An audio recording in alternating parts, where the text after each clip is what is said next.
సాధించాడు. ఆయన business man గా సక్సెస్ఫుల్,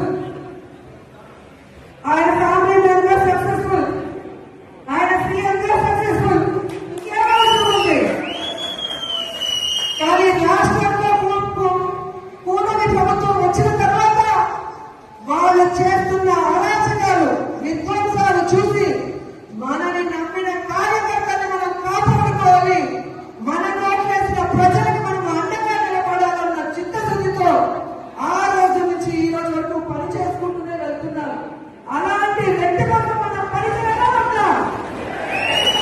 మరి ఎవడో కేసు పెడతాడని ఒకడు, ఎవడో జైల్లో పెడతాడని ఒకడు ఉద్యోగం తీసేస్తాడని ఒకడు ఇలా భయపెడుతూ మనని ఇంట్లో కూర్చోబెట్టాలనుకుంటున్న కూటమి ప్రభుత్వానికి మనం చెప్పాల్సింది ఒకటే, నువ్వు కేసు పెడతావా పెట్టా, జైల్లో పెట్టా,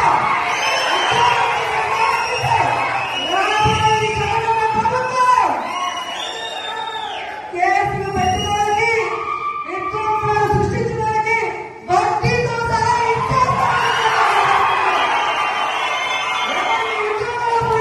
అందరికీ కూడా గుడ్ బుక్ లో పేరు వేసి వాళ్ళకు ఉద్యోగాలు వస్తాయి. ఎవరైతే ప్రభుత్వంలో ఇబ్బంది పడ్డారో ఆ ఇబ్బందుల నుంచి వాళ్ళకి బయటపడేసి వాళ్ళకి ఫస్ట్ ప్రయారిటీ ఇస్తామని కూడా ఈ సందర్భంగా తెలియజేసుకుంటున్నాం. ఇప్పటికే జగన్మోహన్ రెడ్డి గారు ప్రకటించిన విధంగా రైతులకి అండగా రాష్ట్ర వ్యాప్తంగా మొన్ననే పోరాటం జరిగింది.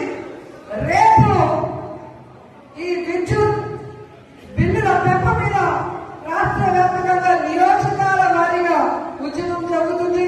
అందరూ కూడా వచ్చి ఆ ఉద్యమంలో పాల్గొనాలని కూడా ఈ సందర్భంగా తెలియజేసుకుంటున్నారు. అలాగే జనవరి 3వ తేదీ విద్యార్థుల కోసం ఫీజు రియంబర్స్మెంట్ కోసం జగనన్న పిలుపునిచ్చాడు.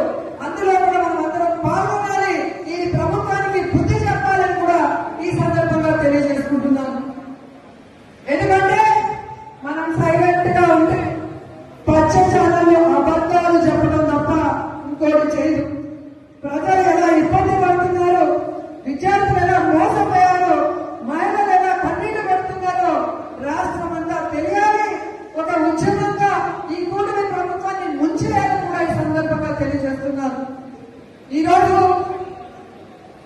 ఇంత వర్షంలో కూడా పార్టీ సర్వసభ సమావేశం అనగానే ఈరోజు ఒక్కొక్కరు జగనన్నకి మేమున్నామంటూ బయటకు వచ్చినందుకు మీ అందరికీ పాదాభివందనాలు తెలియజేసుకుంటూ ఈ కార్యక్రమాన్ని ఇక మన ఎంపీ గురుమూర్తి గారు మాట్లాడాలని ఆయనకి హ్యాండ్ ఓవర్ చేసుకున్నాను. Thank you so much.